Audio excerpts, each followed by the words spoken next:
चलिए गाइस, तो अभी हमने शू ब्रेक्स देखा था। अभी हम बैंड ब्रेक की डिजाइन पढ़ने जा रहे हैं। और जब हम बैंड ब्रेक की डिजाइन पढ़ रहे हैं तो इसको पढ़ने से पहले हमें थोड़ा सा कुछ बेसिक चीजों के बारे में पता होना चाहिए। जैसे मैंने आपसे कहा कि आपने देखा होगा एक बेल्ट ड्राइव का केस होता है। बेल्ट ड्राइव में एक ये छोटी पुली होती है और एक ये बड़ी पुली होती है। और जब हम इसके ऊपर एक बेल्ट लगाते हैं, बेल्ट ड्राइव या रोप ड्राइव, अब जो भी मान लें, इस तरीके की बेल्ट होगी जिसकी थिकनेस मैंने आपको दिखा दी ऐसे। तो आपको पता है इसमें एक साइड होती है टाइट साइड और दूसरी साइड होती है स्लैक साइड। अगर हम मान लें कि जो सरफेस है वो फ्रिक्शनलेस है, तो अगर आप सरफेस को फ्रिक्शनलेस कंसीडर कर लेते हो तो आपको पता है एक साइड होती है टाइट और दूसरी होती है स्लैक। मैंने आपसे कहा कि मान लेते हैं यहाँ पर जो टेंशन का डेवलपमेंट होगा, अगर हम टेंशन की बात करें तो अगर फ्रिक्शन नहीं है तो पूरे के अंदर सेम ही टेंशन होती है। बट आप जानते हो कि अगर मैं यहाँ पे बोल दूँ टेंशन T है, तो इस डायरेक्शन इस साइड में अगर हम टेंशन की बात करें तो टेंशन जब डेवलप होती है हमेशा अवे फ्रॉम द सरफेस होती है। जैसे अगर मैं इस पुली का एग्जांपल लूँ, एक केस लूँ, ये पुली है, ये एक रोप है और ये एक मास ऐसे लगा हुआ है। तो जब आप इस मास को देखोगे कि मास के ऊपर जो टेंशन लगेगा वो ऐसे लगेगा, हर बॉडी से अवे फ्रॉम दैट सरफेस लगता है, ठीक है। और इसी तरीके से पुली पे देखोगे तो पुली पे ऐसे लग रही होगी tension, like this. Tension always acts away from the surface. इसी तरह इस अर्थ वाले सरफेस पे देखोगे तो टेंशन ऐसे लग रही होगी, लाइक दिस। ये तो थी अगर मान लो फ्रिक्शनलेस सरफेस है तो यहाँ भी टेंशन T ही होगी, यहाँ भी टेंशन T ही होगी, यहाँ भी टेंशन, मतलब थ्रू आउट T ही T रहेगी। तो मास पे दिखाओगे तो ये, पुली पे दिखाओगे तो ये मास पे, ये पुली पे, ये फिक्स सरफेस पे। बट माय डियर, हम तो पढ़ ही रहे हैं कि फ्रिक्शन से ही तो ब्रेक लगनी है, तो फ्रिक्शन रहेगा। जब फ्रिक्शन होगा तब क्या होगा मैं आपको बता दूं। जैसे मेरे पास अगर ये पुली है लाइक दिस, मास M ऐसे लगा है। अगर ये पुली फ्रिक्शनलेस नहीं है, if it is not frictionless, if it is not frictionless, तब मैंने आपसे कहा इन दोनों साइड में टेंशन अलग अलग आएगी, एक में T1 और एक में T2। और क्योंकि फ्रिक्शनलेस पुली नहीं है तो पुली के फ्रिक्शन के कारण ही टेंशन चेंज होती है। एक साइड T1 होगी, एक साइड T2, और T1 बटे T2 का जो रेशियो होगा that is going to be e to the power mu theta. और यहाँ पे जो T1 है वो T2 से बड़ा होता है, T1 is said to be more than T2। तो जैसा मैंने कहा, अगर पिछले वाले केस की अगर हम बात करें तो अगर यहाँ पे फ्रिक्शन लेस ना हो के यहाँ फ्रिक्शन हो जाए प्रेजेंट, तो एक साइड टाइट होगी और एक साइड स्लैक, और टाइट वाली में टेंशन T1 होगा और स्लैक वाली में T2। और आप जब रेशियो देखोगे T1 बाई T2 का तो आप हमेशा लिखोगे e to the power mu theta. अब कुछ लोगों को डाउट आ रहा होगा, सर यहाँ पे T1 T2 म्यू और थीटा है क्या? तो मैंने कहा कि अगर हम बात करें म्यू और थीटा क्या है, तो म्यू है coefficient of friction of the friction surface. It is coefficient of friction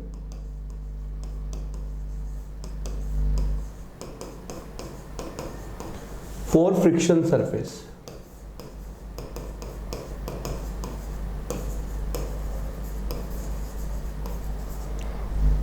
okay, और जो थीटा है वो है एंगल ऑफ रैप। जैसे ये है थीटा,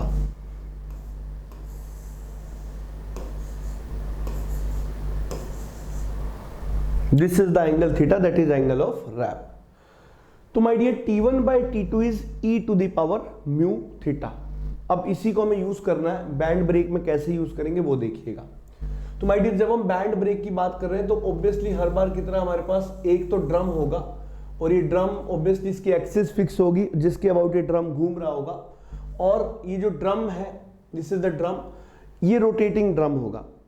और इस रोटेटिंग ड्रम के ऊपर एक बेल्ट होगी लाइक दिस, सॉरी बेल्ट नहीं, बैंड होगा एक लाइक दिस। इस तरीके से एक बैंड होगा। और ये जो बैंड होता है बेसिकली, ये band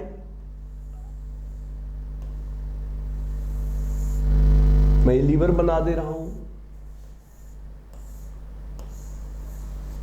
this is the liver, और इस लीवर को इसके साथ हिंज कर रहा हूं यहां पे,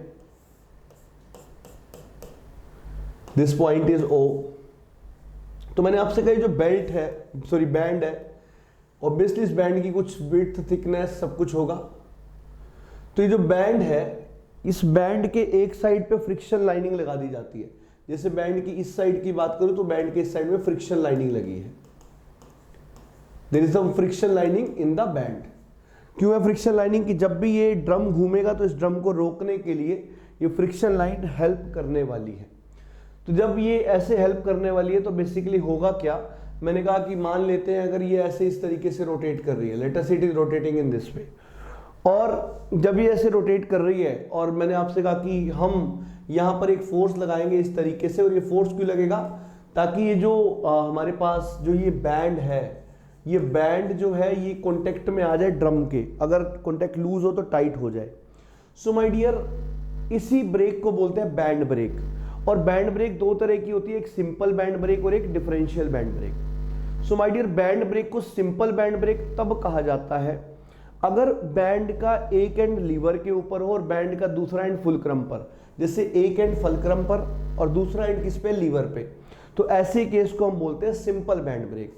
सो my dear, this is the case of simple band brake. This is the case of simple band break.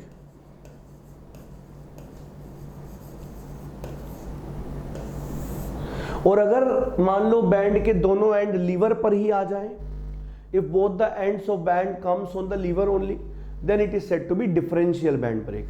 तो आप इसको कौन सा बैंड ब्रेक बोलोगे वो डिपेंड करेगा कि ये जो बैंड है वो कहाँ लगा हुआ है। समझ पा रहे हैं? सो माय डियर, अब आप जानते हो कि अगर हम बात करें टेंशन की तो किस तरीके से आ रही होगी और किस तरीके से हम देखेंगे। तो उसको देखने के लिए मुझे FBDs बनाने पड़ेंगे, जैसे हम हमेशा करते आए हैं। तो सबसे पहले बनाएंगे FBD ड्रम का। जब हम बात ड्रम की कर रहे हैं, आपको पता है ड्रम घूम रहा है ऐसे, तो ड्रम जब घूम रहा है ऐसे, ये तो तय है tension always x away from the surface. तो इसके दोनों ही साइड जो बैंड है, यहां पर टेंशन ऐसे आ रहा होगा, यहां पर टेंशन ऐसे आ रहा होगा। मैं मान लेता हूं ये वाला टेंशन T आ रहा है, ये वाला टेंशन T डैश आ रहा है। मुझे नहीं पता बड़ा कौन सा है छोटा कौन सा है, पर आपको ये तो पता होना चाहिए अगर घूम ऐसे रहा है तो इसको रोकने के लिए फ्रिक्शनल टॉर्क को ऐसे लगना चाहिए। Frictional torque must be applied in this way. तो आपको अच्छे से दिख रहा है कि ये वाला जो फोर्स है ये इसी डायरेक्शन में लगा, ये इसके अपोजिट लगा है। मतलब ये वाला जो टॉर्क क्रिएट करेगा वो ऐसे ही करेगा और ये वाला टॉर्क ऐसे क्रिएट करेगा। आपको रोकने के लिए इस वाले को बड़ा होना जरूरी है। पर टॉर्क क्या होगा? Force into distance. टॉर्क क्या होगा? Force into radius. रेडियस इसका r है मान लो। तो ये वाला t जो t है that should be more then t dash, तभी ड्रम रुकेगा, वरना ड्रम रुकेगा ही नहीं। तो आप बोलोगे t जो है वो t1 है, t डैश जो है वो t2 है। मतलब आपने ये फाइनल किया कि यहाँ पर जो टेंशन का डेवलपमेंट होगा वो t1 होगा और यहाँ पे टेंशन का डेवलपमेंट t2 होगा। अब आपको पता है कि tension always acts away from the surface. तो जब आप लीवर का FBD बनाओगे, मैं यहीं पे बना रहा हूँ, लीवर का FBD जब आप बनाओगे तो ये समझो कि सिर्फ लीवर वाला पार्ट दिखा रहा हूँ। तो इस पॉइंट पे जो फोर्स आएगा वो आएगा T2 और यहाँ पे जो फोर्स आएगा वो आएगा T1। तो अब यहां से अगर आपको लिखना है ब्रेकिंग टॉर्क इसके free body diagram of drum से, तो इसके लिए आप लिख दोगे जो फ्रिक्शनल टॉर्क आ रहा है MT, TF और TB, ये किसके बराबर होगा? ये बराबर होगा T1 minus T2 into R। Paper में तो आज तक सिर्फ यही पूछा गया है। अगर मुझे सिर्फ पेपर वाली चीज पढ़ानी हो तो ये हो गया, बाकी एनालिसिस आपकी अंडरस्टैंडिंग पर्पस से मैं कराऊंगा। बाकी मैंने आपसे कहा कि चलो ये पॉइंट O है, इस पॉइंट O के अबाउट मोमेंट जीरो ले लेते हैं। जब आप जीरो लोगे तो ये P कैसा क्रिएट करेगा? P is creating clockwise. तो आप क्या लिखोगे? भाई डिस्टेंस तो हमने माने नहीं, तो मान लो कोई बात नहीं, ये डिस्टेंस B है, ये डिस्टेंस A है। तो आप लिखोगे P इंटू बी क्लॉकवाइज और T2 इंटू ए एंटी क्लॉकवाइज, और T1 तो यहीं से पास कर रहा है हिंज पॉइंट से, तो इसका तो कोई टॉर्क आएगा ही नहीं, बराबर कर दो जीरो के। यहां से T2 आ जाएगा P इंटू बी बाई ए, तो यहां से भैया T2 आ जाएगा P इंटू बी बाई ए। किसी ने कहा सर T1 पता लगाना हो तो T1 by T2 e to the power mu theta, यहां से जाके आप T1 भी पता लगा सकते हो। तो माय डियर ये तो है सिंपल बैंड ब्रेक के बारे में, ठीक है। अब ये बेसिकली अगर मैं बात करूं तो ये जो एनालिसिस हम पढ़ रहे हैं सिंपल बैंड ब्रेक की, तो सिंपल बैंड ब्रेक की डेफिनेशन है if one end of the band is on the lever and another end of the band is on the fulcrum, then such kind of band brake is said to be simple band brake, ठीक है। तो मैं इस point को लिख भी देता हूं कि ये पॉइंट बहुत ही इंपॉर्टेंट है, तभी तो आपको पता लगेगा कि if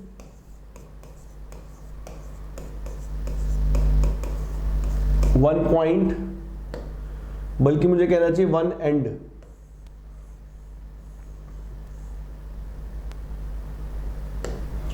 if one end of the band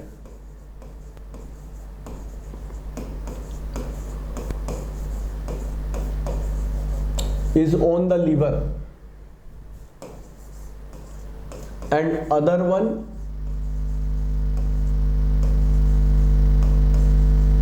on the fulcrum, it is said to be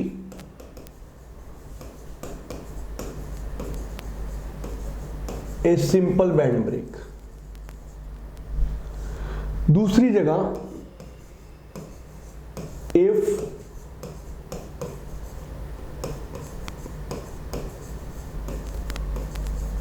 both the end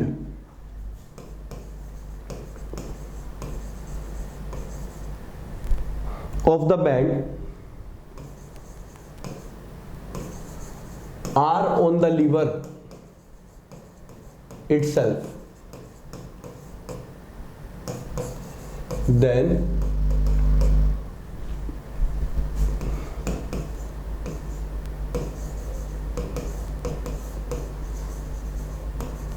differential band break.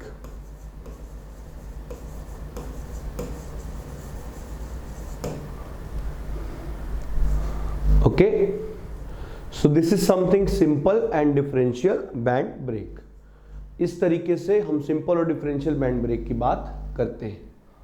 Okay, चलिए बढ़ते हैं आगे। So dear, this is something simple and differential band brake. चलिए, तो अब हम simple band break तो पढ़ चुके हैं, अब हम देखेंगे डिफरेंशियल बैंड ब्रेक क्या होती है।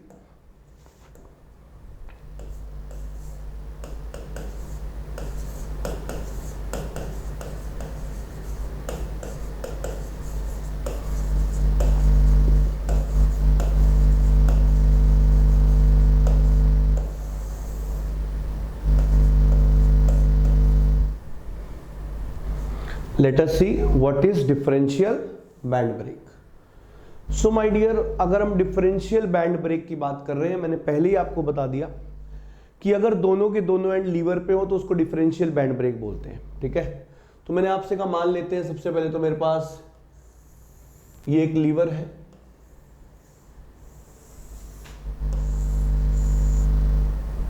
और या पाइवट है और ये रहा आपका ड्रम रोटेटिंग इन क्लॉकवाइज, और ये रहा आपका बैंड। तो ऐसे एक फोर्स लगाया आपने, क्यों? ताकि बैंड कांटेक्ट में आ जाए, किसके? ड्रम के। तो बैंड ड्रम के कांटेक्ट में आए, इसलिए फोर्स तो हमेशा इसी डायरेक्शन में लगेगा ताकि जो बैंड है वो इसकी तरफ मूव हो, तभी तो होगा, ये तो श्योर है। सो माय डियर, ये पॉइंट O है, तो जो डिस्टेंस है इसको B ले लेते हैं। एज यूजुअल हम लोड के डिस्टेंस को B मानते आए हैं। इस वाले डिस्टेंस को A ले लेते हैं और इस वाले डिस्टेंस को C ले लेते हैं। फिर वही बात है, जैसा मैंने आपको बोला था कि सबसे पहले तो ड्रम को देखते हैं।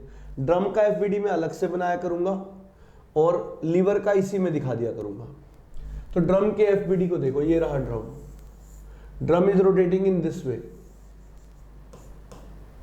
तो आपको अच्छे से पता है कि ड्रम ऐसे रोटेट कर रहा है और इसको तुम्हें रोकना है। तो जो टेंशन लगेगी, टेंशन तो हमेशा अवे फ्रॉम द सरफेस लगती है, तो एक टेंशन ऐसे लगेगी और दूसरी टेंशन ऐसे। मान लेते हैं ये वाली टेंशन T है और ये वाली T डैश। अब आपको दिखने लग गया होगा कि अगर बॉडी ऐसे घूम रही है तो इसको रोकने के लिए कपल को ऐसे लगना पड़ेगा, और ऐसे कपल कौन सा फोर्स लगा रहा है, टी वाला।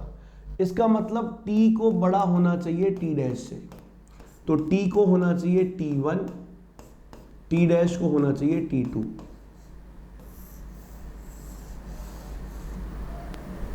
टी को होना चाहिए T1 और टी डैश को होना चाहिए T2, ऐसा होना चाहिए।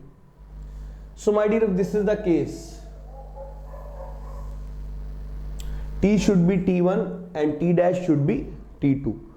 और अगर ऐसा होना चाहिए तो ऑब्वियस सी बात है, जो T है वो टी डैश से बड़ा है, T1 जो है वो T2 से बड़ा है। And if this is the case, I would like to tell you that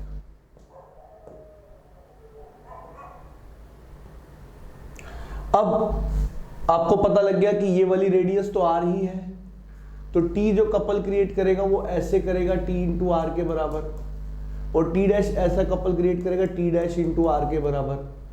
तो जो ब्रेकिंग टॉर्क आएगा that will be T minus T dash into R, या T1 minus T2 into are. Paper में तो यही पूछा जाएगा, पर कुछ अलग चीजें भी हमें देखनी होती है। मैंने कहा summation moment about O is 0, पर ये करने के लिए FBD ऑफ लीवर लेना है, और मैं यहीं पे ले रहा हूं, अलग से डायग्राम बनाने के बजाय यही FBD ऑफ लीवर। मतलब मैं इस पार्ट को कंसीडर नहीं कर रहा हूं, मैं सिर्फ लीवर को कंसीडर कर रहा हूं।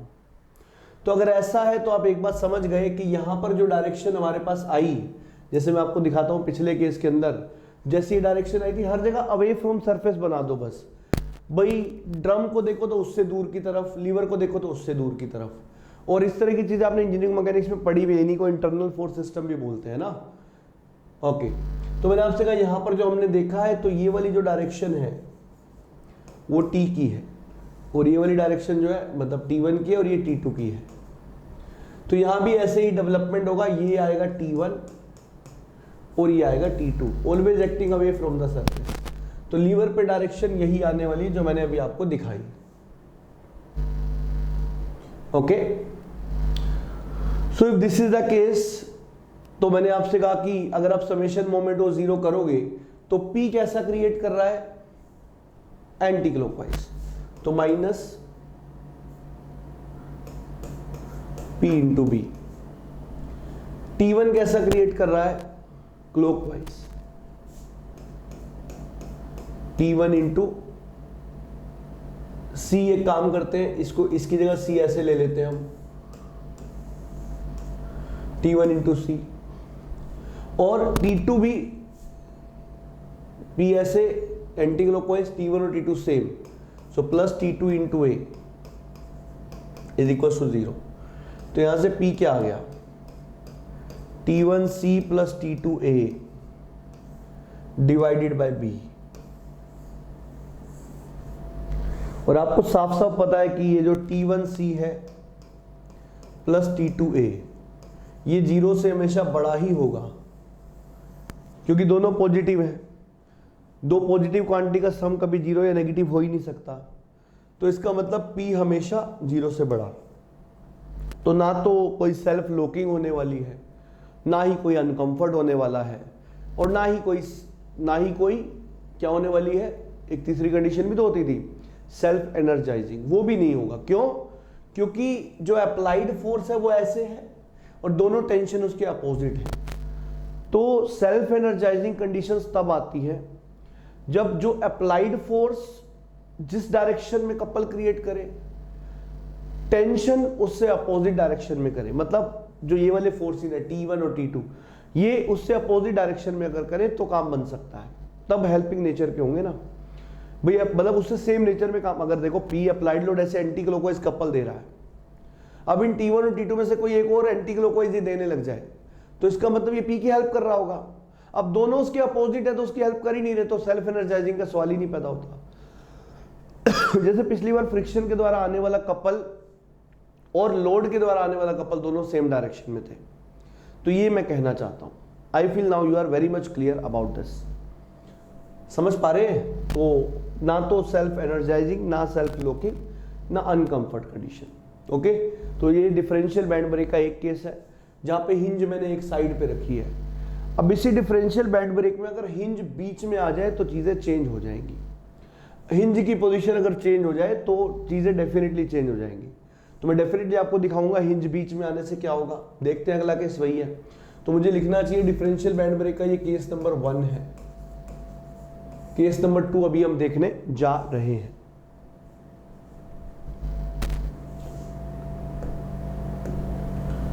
So case number 2, if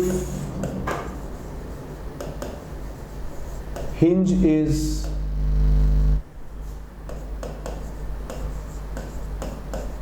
in between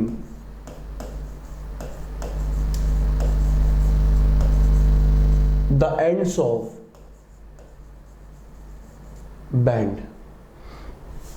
अब मैंने कहा सोचो लीवर ऐसे है,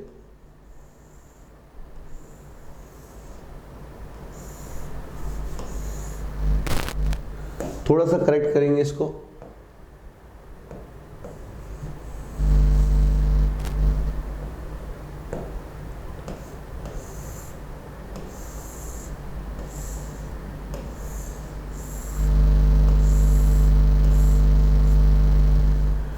इस तरीके से है, ये रहा आपका ड्रम, ठीक है, और ये रहा ड्रम के साथ बैंड। और ड्रम तो फिक्स एक्सिस के अबाउट घूमता है ऐसे, और मैंने आपसे कहा कि फोर्स तो ऐसे ही लगेगा तभी तो कांटेक्ट में आएगा। डिस्टेंस फोर्स का एज यूजुअल बी है, इस वाले एंड का ए है और इस वाले एंड का सी है। This is point of hinge O. बैंड को थोड़ा सा विड्थ में दिखा देते हैं। एक बार फिर से, पहले तो ड्रम का एफबीडी बनेगा, आपको पता ही है, ये भी डिफरेंशियल बैंड ब्रेक है। तो पहले ड्रम को देखो, ड्रम के अवे लगनी है टेंशन, यहां लगेगी टी, यहां टी डैश। आपको पता है ड्रम घूम ऐसे रहा है, तो अगर कोई चीज घूम ऐसे रही है तो उसको रोकने के लिए जो कपल आएगा वो ऐसे आएगा।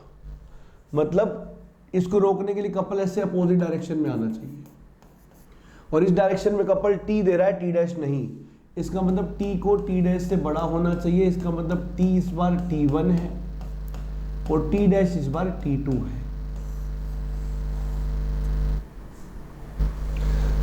तो माय डियर, अगर ऐसा है तो पहली इक्वेशन तो बन जाती है, आपको पता है T1/T2 e⁻μθ तो होता ही है। पर अगर कोई आपसे ब्रेकिंग टॉर्क पूछ ले तो वो क्या होगा भाई, ये रेडियस r है, so it will be T1r minus T2r, T1r minus T2r। So braking torque is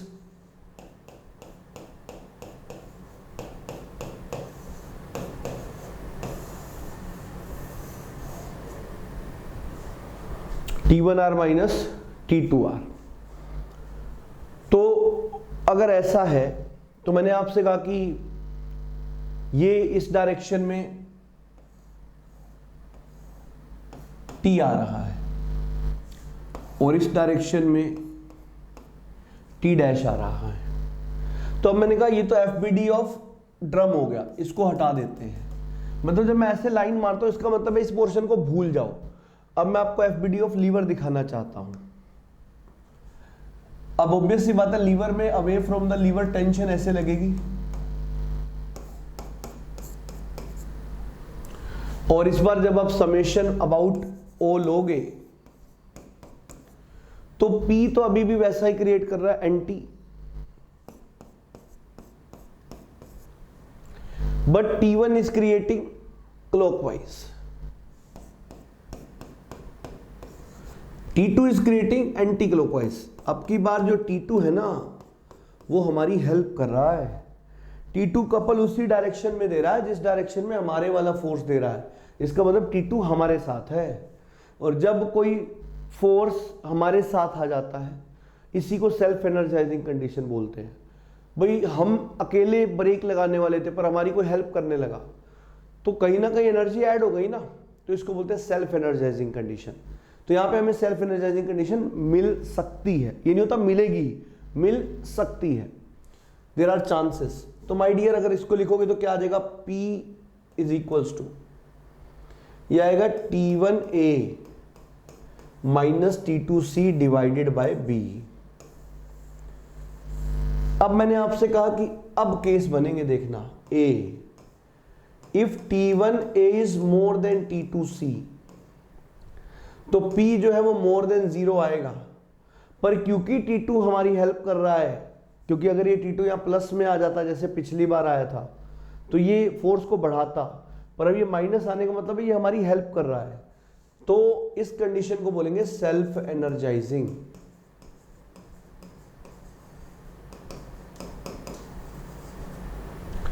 दूसरा केस, अगर बाय चांस T1A और T2C बराबर हो जाएं तो P विल बी 0, और इसी कंडीशन को बोलते हैं self locking condition.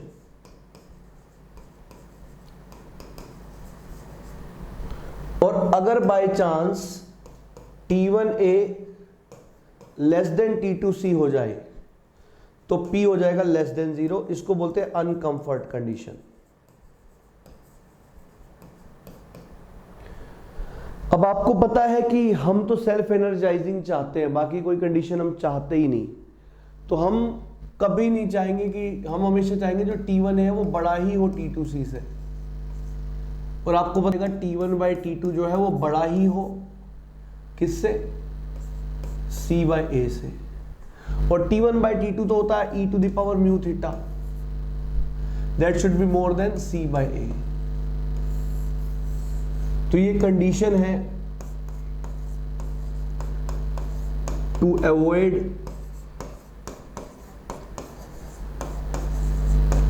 Self locking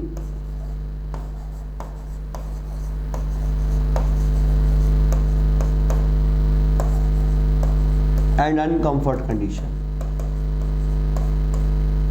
यहां पर हमारा मेजरली ब्रेक का पार्ट हो चुका है कंप्लीट। अब पेपर के लिहाज से बात करूं तो डिफरेंशियल बैंड ब्रेक कभी पेपर में आई ही नहीं, पेपर में आती है सिर्फ सिंपल बैंड ब्रेक। बट आपको पता है हम पेपर के हिसाब से नहीं, हम सिलेबस के हिसाब से पढ़ते हैं। सिलेबस के हिसाब से जैसे हमने शू का डिजाइन पढ़ा, ऐसे हम बैंड का भी डिजाइन पढ़ेंगे। भाई शू और बैंड ही तो वो एलिमेंट है जो ब्रेक को लगा रहे हैं। तो पहले हमने शू का डिजाइन देखा, अब हम बैंड का डिजाइन देखेंगे। तो इस तरीके से चीजें होती हैं माय डियर, ठीक है। बैंड का डिजाइन देखते ही चैप्टर खत्म, फिर क्वेश्चन देखेंगे प्रीवियस ईयर्स वाले भी और नए भी। इस तरीके से चीजें होती हैं, और जैसा मैंने आपको बताया। और after that, after brake design, shaft का डिजाइन हम पहले ही देख चुके हैं, स्प्रिंग का पहले ही देख चुके हैं। अब बारी है डिजाइन ऑफ बियरिंग्स पढ़ने की। Now we are left with bearings, joints, gears, clutches, majorly these 4 elements. Okay, चलिए बढ़ते हैं आगे।